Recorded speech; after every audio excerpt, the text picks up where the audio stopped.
युवाओं और सीजेपी का हौसला देख बीजेपी सरकार को झुकना पड़ा, अपना कदम आगे बढ़ाना पड़ा और बातचीत के लिए एक बड़ा संकेत देना पड़ा। दरअसल आपको बता दें, जहां लंबे समय से जंतर मंतर पर सीजेपी प्रोटेस्ट कर रही है और अभिजीत दीप के सोनम वांगचुक सहित कई छात्र भूख हड़ताल पर थे, तो वहीं 3 छात्रों ने अपने भूख हड़ताल को खत्म कर लिया है। तो वहीं सोनम वांगचुक की मांग है कि संसद के अंदर पेपर लीक का मुद्दा उठना चाहिए, सीजेपी का समर्थन होना चाहिए, युवाओं का समर्थन होना चाहिए, तभी वो अपनी भूख हड़ताल को खत्म करेंगे। इस बीच में एक बड़ी पहल बीजेपी सरकार यानी कि केंद्र सरकार की तरफ से की गई है और ये पहल है कि सीजेपी के 2 प्रवक्ता जेपी नड्डा से मुलाकात करेंगे।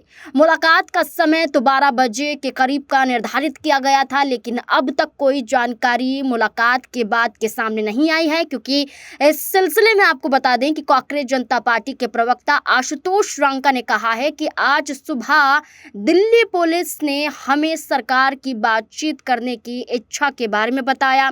इसके बाद एक और ट्वीट सामने आता है और ये ट्वीट प्रवक्ता सौरभ दास का होता है। वो ये बताते हैं कि 11:52 में मैं और आशुतोष रांका केंद्रीय मंत्री जेपी नड्डा से मिलने जा रहे हैं।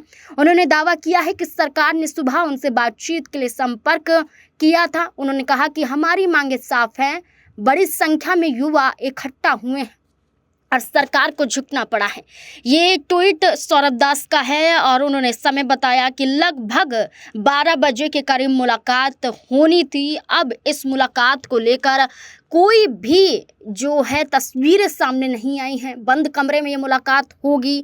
मुलाकात के बाद ही पता चलेगा कि आखिरकार क्या बातचीत हुई है, क्या युवाओं की मांगों को मान लिया गया है, क्या सरकार उनके तमाम मुद्दों पर ध्यान देने के लिए तैयार है, क्या प्रधानमंत्री धर्मेंद्र प्रधान जो शिक्षा मंत्री हैं उनका इस्तीफा लेंगे, क्या होगा इस मुलाकात के बाद, क्या बातचीत का हल निकलेगा, ये देखना काफ़ी अहम होने वाला है। क्योंकि ये ट्वीट सामने आया है सीजेपी प्रवक्ता का और उन्होंने खुलकर कहा है कि केंद्रीय मंत्री जेपी नड्डा ने मुलाकात का समय दिया है और वो मुलाकात करने के लिए जा रहे हैं।